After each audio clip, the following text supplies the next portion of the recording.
بسم الله الرحمن الرحيم الحمد لله رب العالمين وصلى الله وبارك على أشرف الأنبياء والمرسلين نبينا محمد وعلى آله وصحبه وسلم.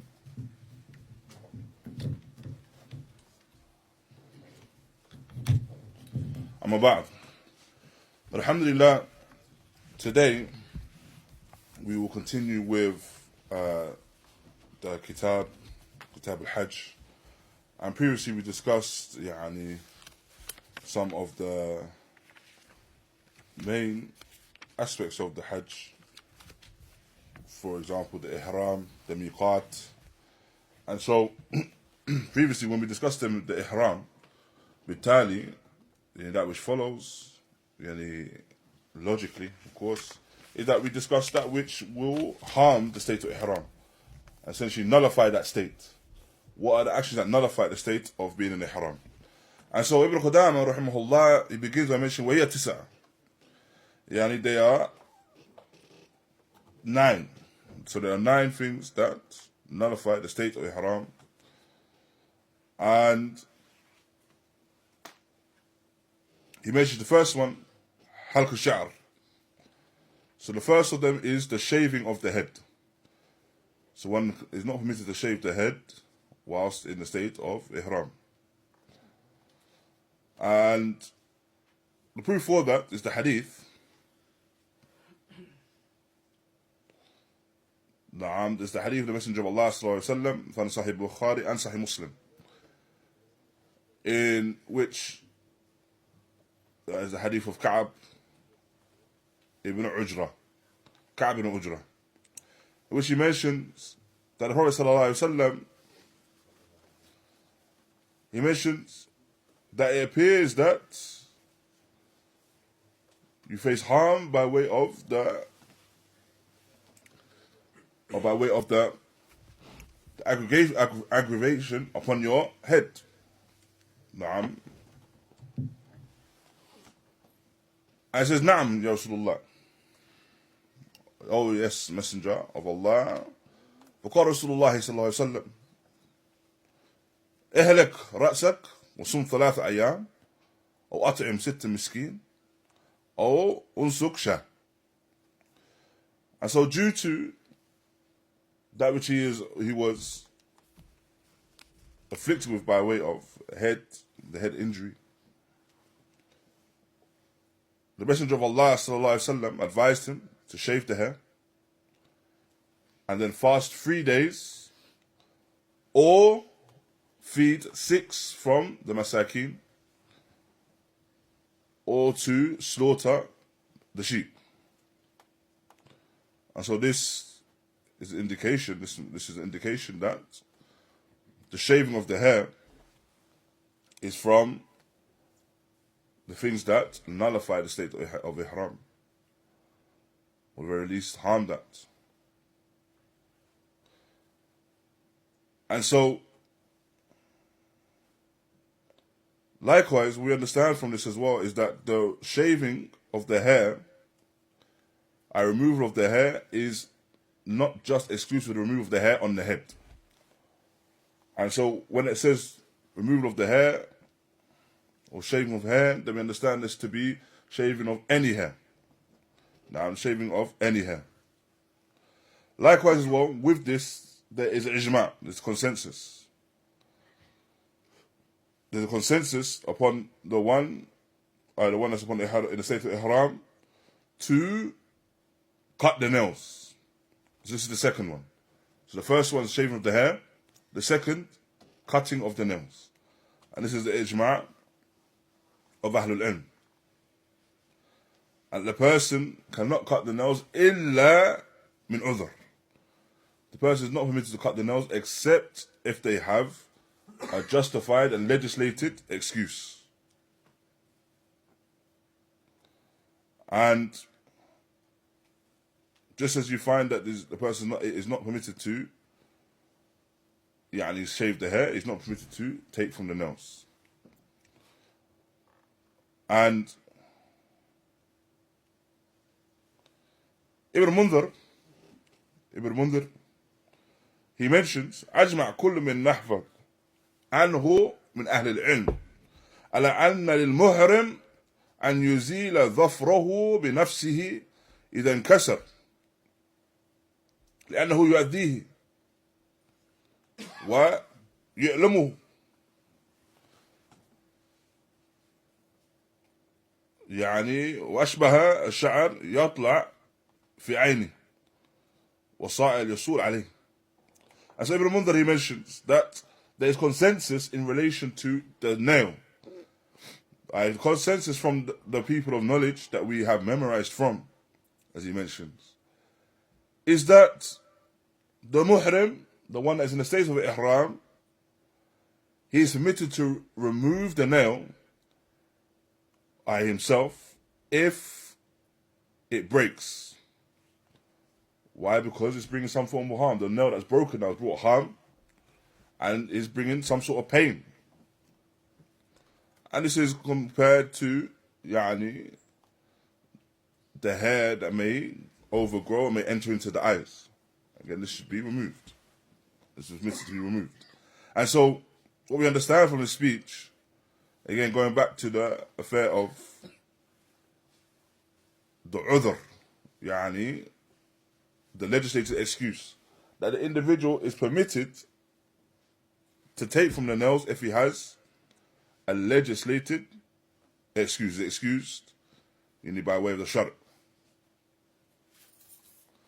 Thereafter, Ibn Qudāmah goes on to mention, فَفِي ثَلَاثَ مِنْهَا دَمْ وَكُلُّ وَاحِدٍ مِمَّا دُونَهُ مُدُّ الطَّعَامِ وَهُوَ رُبُعُ صَاعٍ. And so, he mentions 3 from these mahdhurat, the things that cause or nullify the ihram. 3 of them require the slaughter. Now, 3 of them require the slaughter. So when you find in the books of Hajj, when they're discussing the manasik al-Hajj, they will mention the dam. Dam literally means what? You don't know? Blood. Dam literally means blood. However, what's referring to here is the slaughter. Now, the slaughter is done as a means of expiation for that particular action. So, for example, the ones we've discussed previously, the one that shaves the hair, before he's completed the manasik al-Hajj, the rites of Hajj, then in this scenario he may do one of 3 things, which are, remember? Fast 3 days, or 6 from the poor, or he may do now. And so what you find is that they mention, for example, فَعَلَيْهِ بِالدَّمِ, upon him is the blood. You're referring to the slaughter. So with this is mentioned that he does the slaughter, except if he is not, or except in a scenario where he's permitted to do other than that. He's permitted to do the feeding of the poor, or he's permitted to fast as expiation for that action. And the mentions there's rubu' sa', and when it comes to the feeding, that is the quarter of a sa', any particular measurement of the sa'. So that's the second. The third, الثالث لبس المخيط إلا أن لا يجد إزارا فيلبس سوارين أو لا يجد نعلين فيلبس خفين ولا شيء عليه. And so the third is that the person wears clothing that is stitched. So for example, the qamis. The person wears the qamis. You cannot, this is not permitted to wear. What did we say? That is when we discussed the ihram, what is the clothing of the ihram? The izar.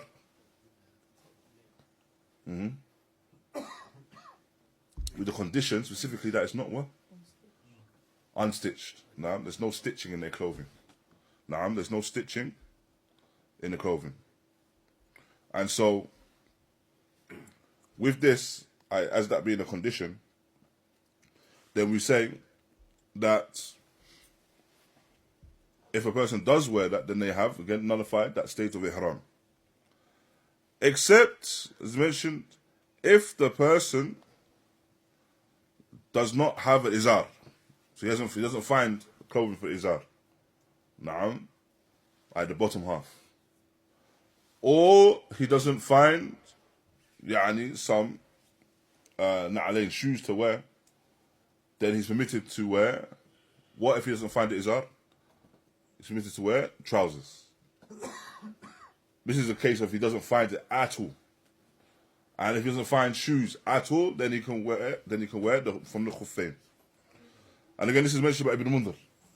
Ibn Mundhir, he mentions the ijma' of Ahlul Ilm ala anna al-muhrim mamnu' min lubs al-qamis.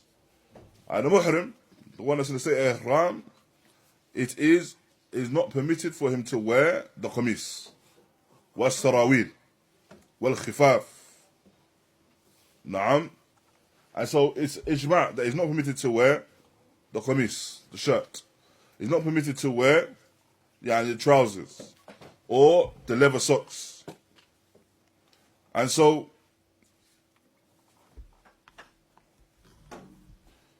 this is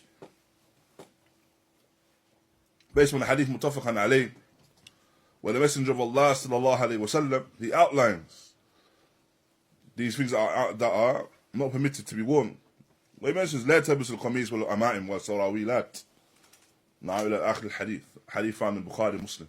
Where he mentions specifically the prohibition. Do not wear the qamis, the shirt, or the ama'im, that which is worn around the head.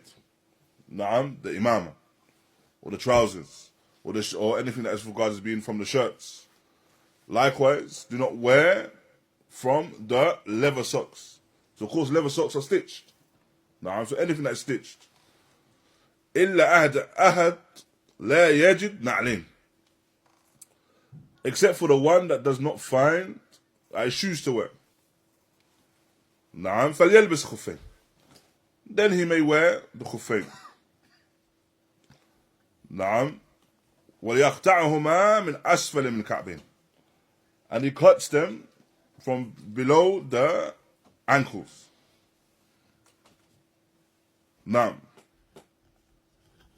And so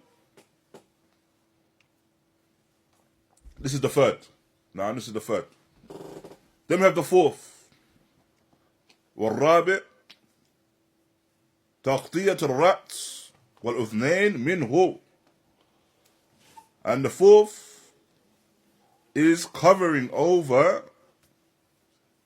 the head, covering the head. And the ears are regarded as being from the head. The ears are regarded as being from the head. How do you know the ears are regarded as being from the head? Because of the wudu. Naam. And what with the wudu? Where is the head mentioned in wudu?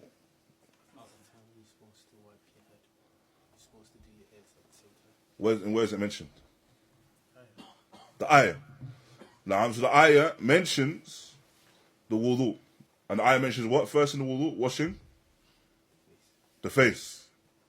Then washing the hands, the arms. Then wiping the head, and then washing the feet. So when you understand this now, that these are the four things mentioned in wudu: the face, the arms, the head, and the feet. Naam. However, then you have the detail of the sifa of the wudu. The description of the wudu, the manner in which wudu is performed. Naam. And the manner in which wudu is performed, it mentions the washing of the face, along with madmada wa istinshaq. So when we understand this description of the wudu, along with the ayah, then we understand that the madmada, the nose, and that which is entered within the nose, and that which is entered within the mouth, is from the wudu. Naam, it's from the washing of the face, rather. Naam, it's inclusive of that. Naam, is it clear? Likewise, then we come to the part where it mentions the wamsuhu bi ru'usikum. Now, وَامْسُحُوا بِرُؤُوسِكُمْ. And so wipe over the heads. When we had the description of the wudu within the hadith mentions the wiping of the head as well as the wiping over the ears. And so then we understand that the ears are inclusive of the head. And so thus when we discuss the head in ahkam, the head is inclusive of the ears. Naam. And so when we're talking now about this fourth nullifier, then this fourth nullifier is the prohibition of covering the head, and that which is inclusive of that is covering over the ears. And there's no khilaf, there's no difference of opinion amongst Ahlul Ilm. Naam. And so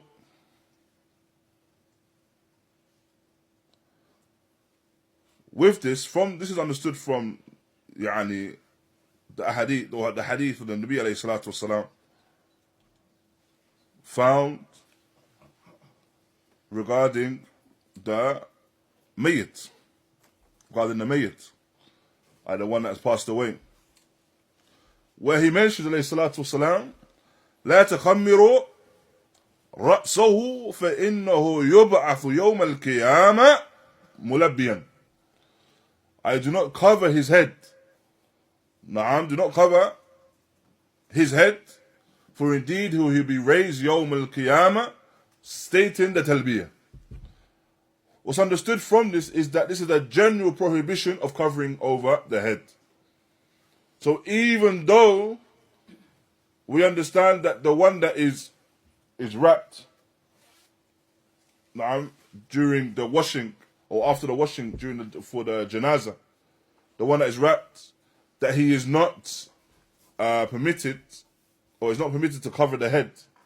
Just anyone else that has passed away before the janazah, after the washing, you would cover the head. You cover the whole body. In the shroud, you cover the whole body. As for the muhrim, the one that dies in the state of ihram, then when he dies, the head is remain uncovered due to this narration.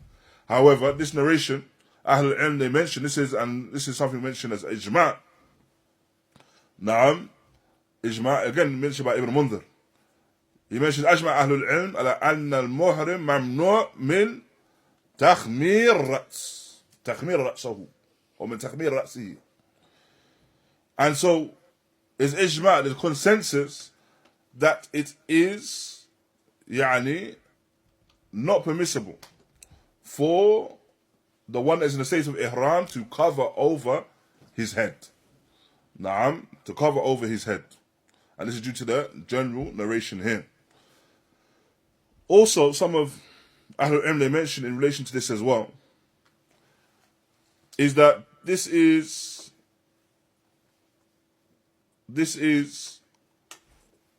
also inclusive of the one, of course, that is in the state of ihram and he goes to sleep. And some people, when they go to sleep, they cover over their head. This again enters into that hukum. And so whilst a person, of course, if he's sleeping and he's not aware that he's covering over his head, فَلَا شَيْء عَلَيْهِ. Now, there's nothing upon him. Why? Because he's not aware of what he's doing, he's sleeping. However, he cannot actively cover over his head, with the bedding, for example, while sleeping. So some people, when they go to sleep, they cover over their head. First thing they do is cover their head. But when they say ihram, you cannot do this. Why? Because the covering of the head is not restricted to clothing. Because they're general. The narration mentions in general, do not cover the head. So it's not restricted to clothing. So if the person now is sleeping, of course, this may be more relevant for the Hajj than the Mu'tamir. This may be more relevant for the one that's performing Hajj than the one that is performing Umrah. Why? Because Hajj is over days. And of course, during that time, you're going to need to sleep. Whilst Umrah, the person may do it straight away and there's no sleep in between that. But it may also occur for the Mu'tamir as well. There are scenarios where it will occur for the one that's in performing Umrah. Ala kullin, that this individual should not cover over the head while sleeping. Deliberately, that's the point.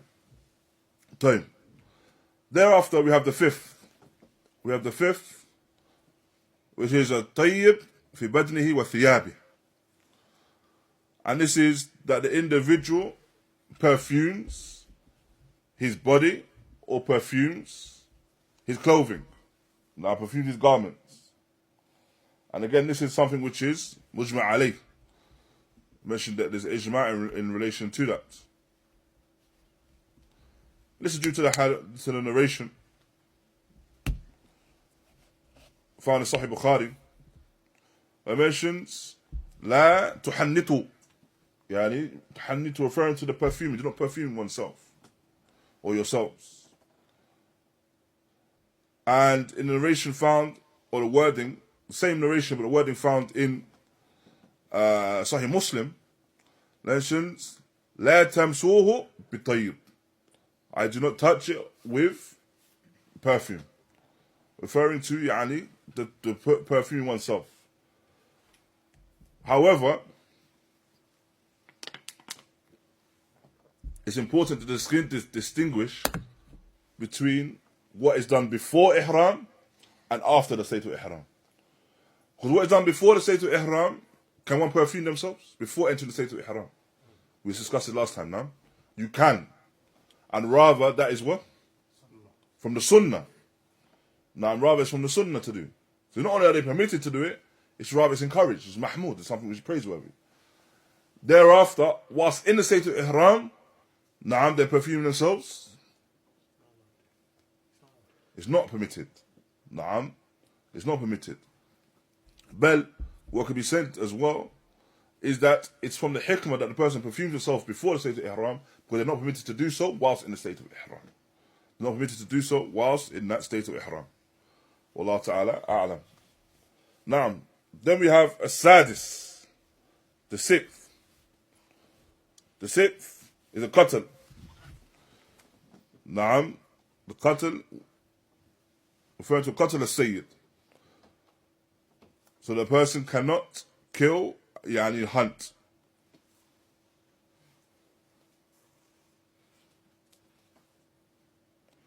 And Qudāmah goes on to mention further, وهو ما كان وحشيا مباحا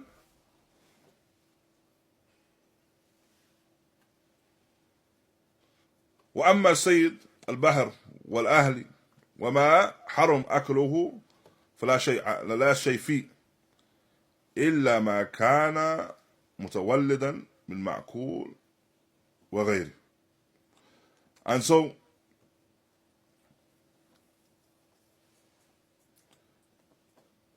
in regards to the hunting is, as Ibn Qudāmah specified, ما كان وحشي مباحا. What is wahshi, yani wild, and mubah, permissible. Yani permissible to eat. Naam. This is what is regarded as being hunting. This is what is regarded as being hunting. And there's no khilaf in relation to that. As for that which is domesticated, or that which is haram to eat, then this is not regarded as being from the hunting. So thus, due to that, la shay alayh. There's nothing upon him by way of expiation. So it's important to distinguish a person. The qatl is not something which is yani comprehensive, any form of killing of an animal. No, rather it's the qatl as-sayyid. So it's the qatl, the killing of something which is permissible to be yani eaten. And so they kill it for that, or they kill it and they hunt it in that regard. This is something that cannot be done whilst in the state of ihram.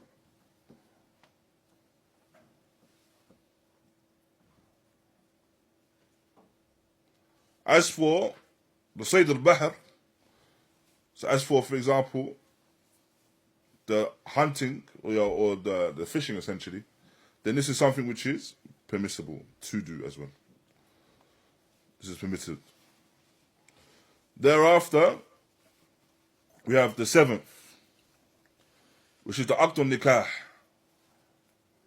لا يصح منه ولا فدية فيه.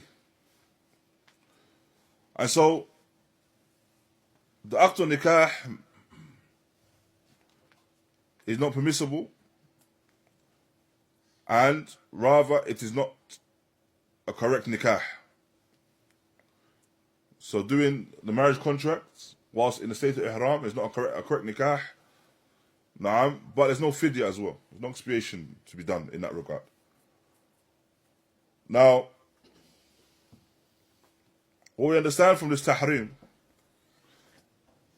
the affair of it being haram, is that this is the tahrim for all parties. Naam, the tahrim for all parties. Meaning, the person cannot marry the one that he is a walī for, he's a guardian for, whilst in the state of ihram, nor can a person accept the offer whilst in the state of ihram. Naam, so if any of those parties in the state of ihram, then this nikah cannot be performed. Naam. Naam. This is due to the hadith of the Messenger of Allah sallallahu alaihi wasallam, where he mentions لا ينكح المحرم ولا ينكح ولا يخطب. And so the Messenger of Allah sallallahu alaihi wasallam, he mentions that the one that is muhrim, the one that is in the state of ihram, cannot make a marriage contract. Nor can he marry someone off, as the walī. Nor can he make an engagement. Nor can he make an engagement. And so this is what we understand from the one making a marriage contract. Then we have the 8th. is المباشرة لشهوة فيما دون الفرج. And so, with this 8th is the touch and the sexual touch with desires. Naam, that's what occurs between the man and the wife with desires. Without the touching of the private parts. And so, with this differs from the actual contract. The person does a contract is one thing. Thereafter, what occurs, if this occurs, then this is something which causes the person to nullify that state of ihram. Naam. Wallahu a'lam. Then we have the 9th. We have the 9th and the final. Is الوطء في الفرج فإن كان قبل التحلل الأول فسد الحج ووجب المدي في الفاسد والحج من قابل. وإن كان بعد التحلل الأول ففيه شاء ويحرم من تنعيم ليطوف المحرما. And so, here it mentions the individual that has sexual relations. This is the 9th one, 9th and final. So sexual relations. So this is again, of course, is more than just a touch with desires. And this is the actual act. In this regard, then Ibn Qudāmah, he mentions that there's a difference between the tahallul. So for Hajj, the tahallul occurs twice.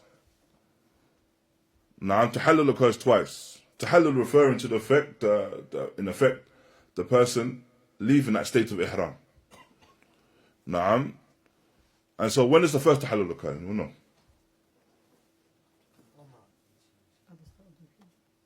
The Umrah? The Umrah and what's the second one then? At the end of the Hajj. Ahmed's smiling. I don't know if he's smiling because he agrees or disagrees. It's not that. It's not that. No. Tahallul, when does tahallul occur? The first and then the second.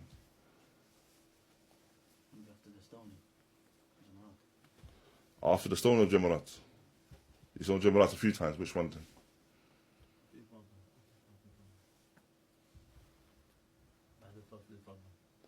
بعد طواف الإفاضة. طيب then that's the tahallul. The first one. أول. Okay. The second. بعد يوم 12 يوم بعد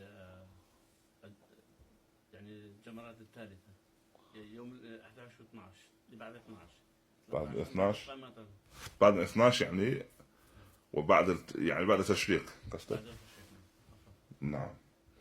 And the second after tashriq, or after he's done the final stonings and the tashriq, and thus he leaves Mina. So the first tahallul is on the 10th day. Naam, so he does all the actions on the 10th day.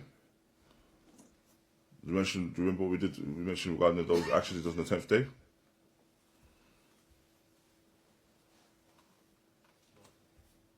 Slaughter.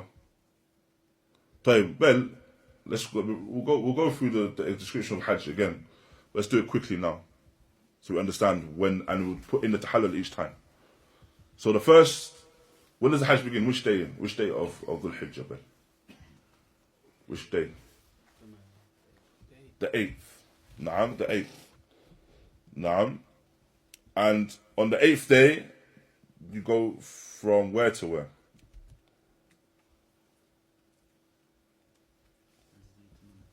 From wherever you are, so let's say Makkah, Aziziyah, wherever you are, to Mina. Naam. And then you stay in Mina until the 9th day.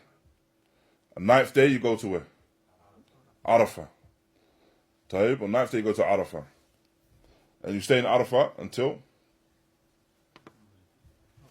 Maghrib. Naam. You pray Maghrib Isha, and then you leave Arafah and you go to where? This is on which day now? We're still on? On the 9th day. We're going to 10th now. Going to the 10th. So then you go to Muzdalifah. You stay in Muzdalifah, and then after Fajr you go to where? This is the 10th day. After Fajr you go where? You go back to Mina. Naam. And you do what?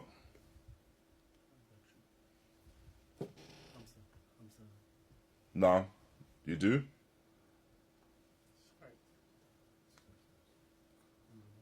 You do the stoning? Naam. What else?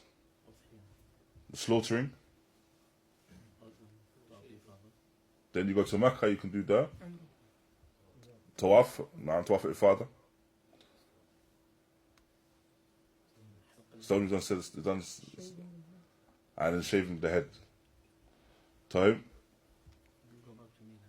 And then you go back to Mina now. Time. That's the first tahallul. So when you've done those actions, after you shave the head, that's the first tahallul. Does that make sense? You've done all those actions, you shave the head. That's the first tahallul. Regarding that, because you performed that first tahallul, you can now do what?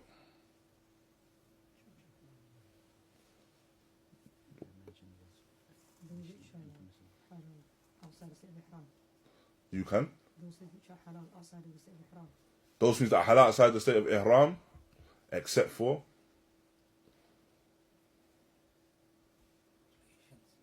marital relations. Now, so after the first tahallul, the person can wear their clothes, makhit. They can wear their thobe, they can wear their clothing as normal. Naam. However, they are not permitted to have marital relations. So, then you have the person who remains in Mina for those days, forming a Jamarat, the running of Jamarat, until he ends that, and then that's the second tahallul. Naam, and then that's when he's permitted to do everything. So Ibn Qudāmah, when he mentions here this final, the final mahdhura min al-mahdhurat, he divides into two. When it occurs, depending upon when it occurs. So if it occurs before the first tahallul, so the person does it before the 10th day, before he's done all action on the 10th day, the slaughtering, the tawaf, all the things we mentioned. Now, if he does it before that, now, then the individual fasad al-Hajj. Now, he's nullified his Hajj, corrupted his Hajj. If he does it after that first, now, then upon him is to do the slaughter. Now, it's upon him to do the slaughter. Does that make sense? Then he goes on to mention, raḥimahullah, that if the person does it in marriage relations whilst in the state of Iḥrām for Umrah, afsadaha. So if it's for Umrah, just Umrah, not Hajj, then he's nullified the Umrah. Naam. And then he mentions al-mar'a karrajali. The woman is like the man in relation to these affairs, all these things, all these nine. إلا أن إحرامها في وجهها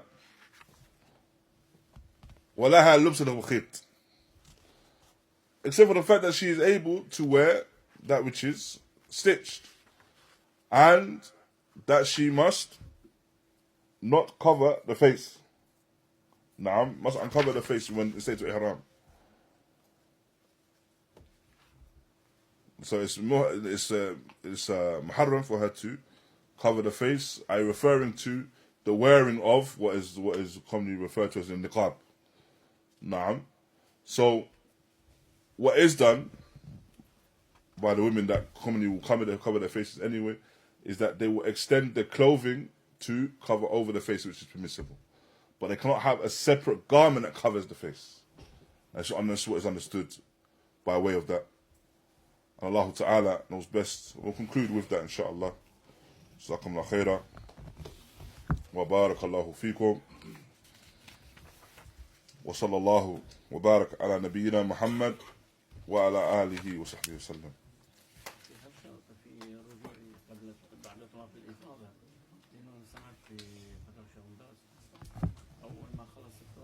لابد ترجع للميناء قبل صلاة الفجر. إذا ما رجعت عمدا لابد تضحية. لابد من الدم. نعم. إذا ما رجع قبل صلاة الفجر إلى ميناء. فشرط إذا يعني تأخر في هو لسبب مش يعني تأخير الازدحام. إذا ما رجع الميناء فلابد عليه. ولكن هو ما رجع بسبب هو ما رجع بسبب تأخيري في إضاعة الوقت في الحرم. فعليه تضحية. الله أعلم. لأن ذكر بعض أهل العلم أن الطواف ما يكون شرط أن يكون هذا الطواف أو طواف الإفاضة على نفس الترتيب. نعم. قد يطوف بعده أيضا، وقد يطوف. أنا أراجع المسألة، لكن قد يطوف مع طواف الوداع مع الجمع النيتين. نعم، ولكن أول ما ينتهي من أضحية وطواف الإفاضة فلا بد يرجع قبل صلاة الفجر ولا بد يكون في منى في ذاك الوقت. إذا تأخر فعليه أضحية. خلاص إن شاء الله. الراجع المسألة. جزاك الله خير.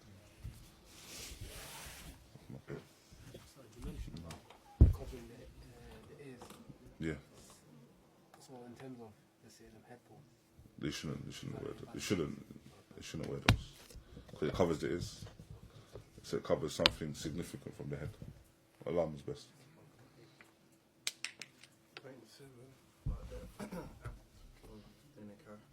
Yes. You mentioned and you spoke about engagement as well. The narration mentions engagement. Okay. So No. does that mean that that's invalid as well if engagement occurs? From what's apparent, it is because it's entered within the same narration. It's discussed within the same narration. And so what we understand from engagement as well is that a person makes an agreement of marriage with someone whilst in the state of Iḥrām. And then if they were to get married after that, then that would be their marriage would No, be that wouldn't invalidate the marriage, sorry. Because if the nikah is done with all the conditions of nikah in place, then that's one thing. They're two separate things. The engagement is one thing, and engagement is basically just the arrangement. And then the nikah itself is another thing. No. Oh yeah. So I've got a question regarding like if you have footwear, like usually slippers. Yeah. Some of them got a stitching with it, Yeah. and like you wear it to Umrah. Is that like? If it's just the footwear, then the footwear is permitted as narration mentions the na'alain. It's permitted to wear the na'alain. So as for the footwear, it's permitted. But as for anything else, just no. Wallah. ما رأيت سهلا في الإحرام هذه المحرمات إلا وجدتها في الحج كالنكاح كالقتل يعني حتى الأشجار كسر ما رأيت أسهل وقت فيه أسهل وقت. أي والله كم وعدوني بزواجي بعد الحج نسوا ما يجري وقت النكاح والله كم مرة لأنه حرام فيها لأن أصبح الحرام فأصبح أسهل قصدك. أيوة لا هكذا الشيطان. أيوة وهكذا بس العقل العقل يرى شيء حسن أو شيء أسهل لأنه حرام وممنوع. والله ما رأيت يعني في مجموعة تقريبا 27 نفر كلها أنت متزوج يلا خلاص إن شاء الله بعد الحج يكون في نكاح. سبحان الله اللهم المستعان. لما ترجع نسى في الطيارة نسى. اللهم المستعان. And it's mentioned that sometimes you find things that are in the things that are haram, that are generally halal. When they're haram, due to being in the state of ihram, now it becomes easy. So you find, in terms of marriage, you find someone to marry easy in Hajj. Someone be looking all of these times to get married, don't find anything. Then there's Hajj, khalas, and it all becomes easy. Even maybe hunting. How many times can people hunt? But then all of a sudden opportunities become available to hunt, things like this. Wallah. No. I say sometimes it's the mind as well. The mind tells us this becomes easier. But Allah. No. Regarding the ihram of the women, Yes. as you mentioned, when they are in ihram, they don't like they can put the stitched garment, but as for the head covering, or the niqab, they can't use any separate garment. But if they have the head covering like the what they call it, veil, The khimar. yeah, Yeah. they can cover their face. They can use that to cover their face. No, it's So the like sometimes they put on like this and then they cover with the same garment. Is that allowed? same garment. If it's using the same garment, now. So the covering of the face, we understand from the covering of the face, is that they cannot use a separate garment. So generally the woman, outside of ihram, she has a separate garment to cover the face. Now, but if she has the same garment and she uses that same garment and it covers over the face, then that's. Is it afdal for her to cover or is it afdal for her to leave it while ihram? From what's apparent, if upon the opinion of the obligation for her covering her face and it being from her older, she has to cover it still. Wallah alam. Barakallahu feekum. So you mentioned about the person with ihram, if he was to pass away in that The person in the state of ihram now. you mentioned that The their head must be left. head. Their head must be Yes. uncovered. Yes. Is that the case for the females also? No. So if the woman's covered up as as she would be generally covered up.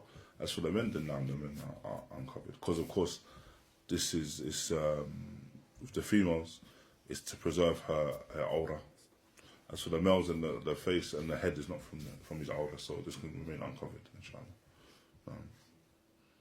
But you see this as well sometimes. When you go to Mecca, you'll see people, the bodies being lined up, and some of them actually died in the state of Ihram. So you'll see them, subhanAllah, you see that it looks like just a set of people sleeping. But yeah, that they've passed away in the state of Ihram. No.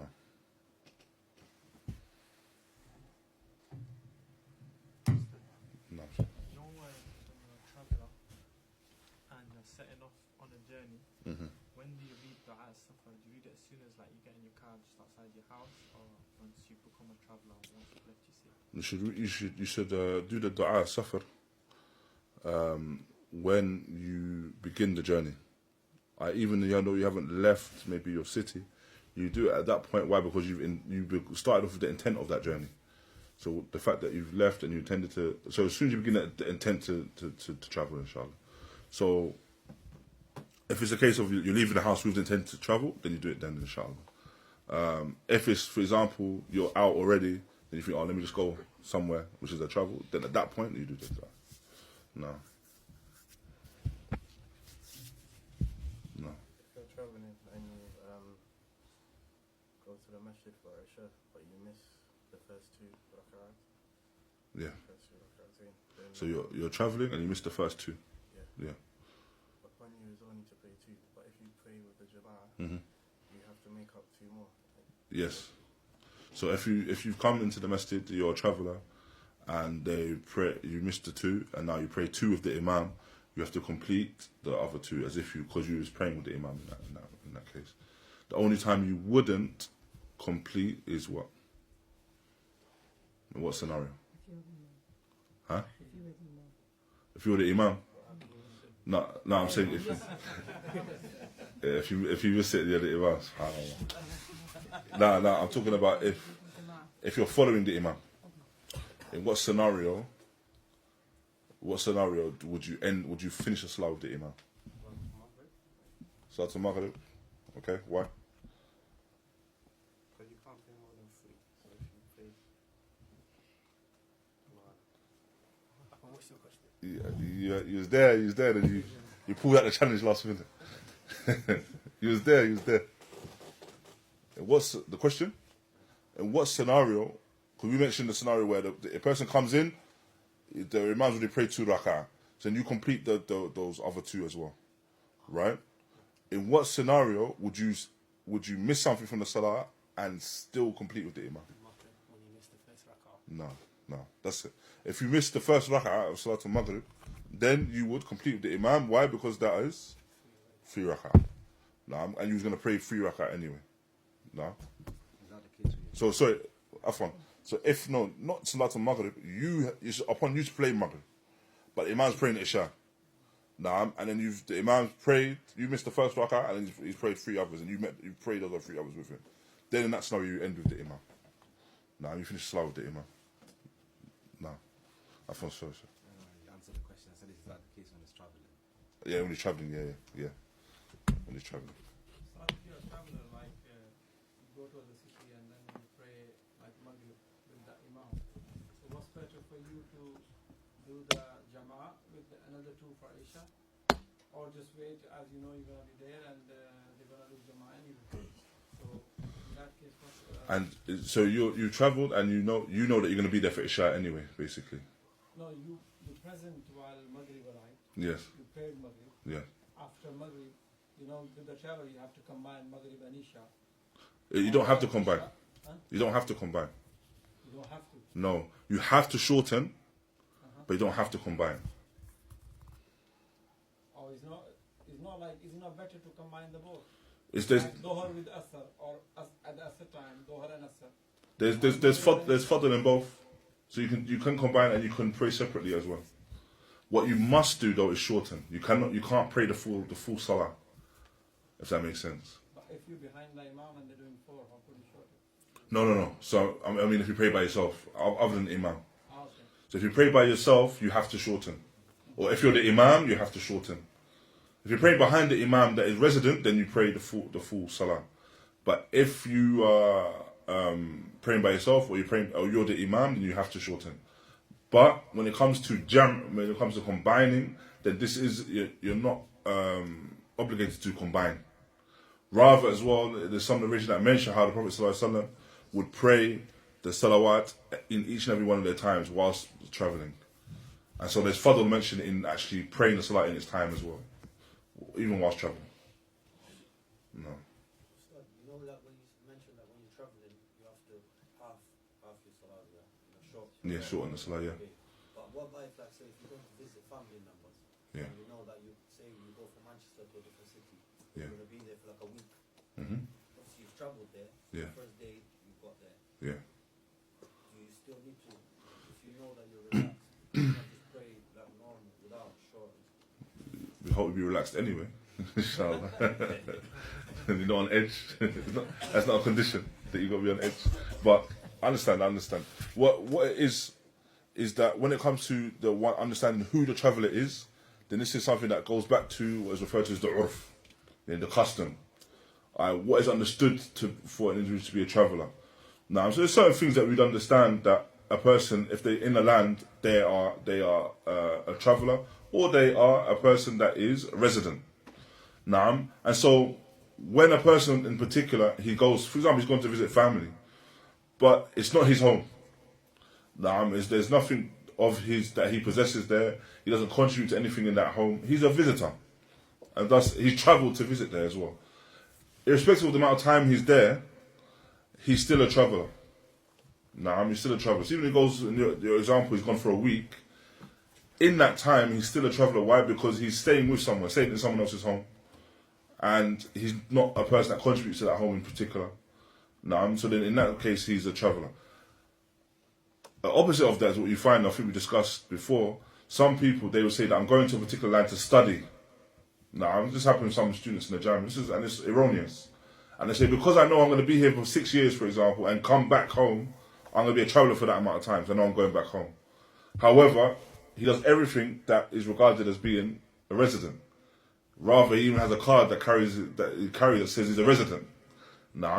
So in that case, he wouldn't be regarded as being a traveller because he's gone to this place to live, even if it's for a specific amount of time. So it's all about, it goes back to the custom and what is the purpose of the person being in that particular land. So it's better to shorten them when you're alone. But what about if you're attending the masjid as well? Then you could carry on like normal with the imam.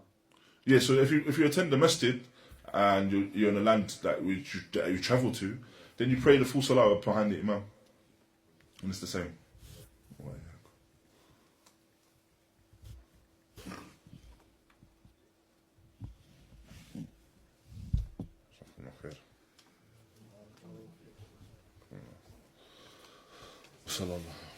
No. Is it required for us to pray in the sutra when we pray every time? Is it required to pray with the sutra? Yeah, with the sutra. No, it's better for the person to pray with using the sutra. What is the point of the sutra as well? So it's a particular height, and it should go to the point where you're making sajda, or just after the point that you're making sajda. This is regarded the place of the sutra. So it has to be a short height, and the place where you are,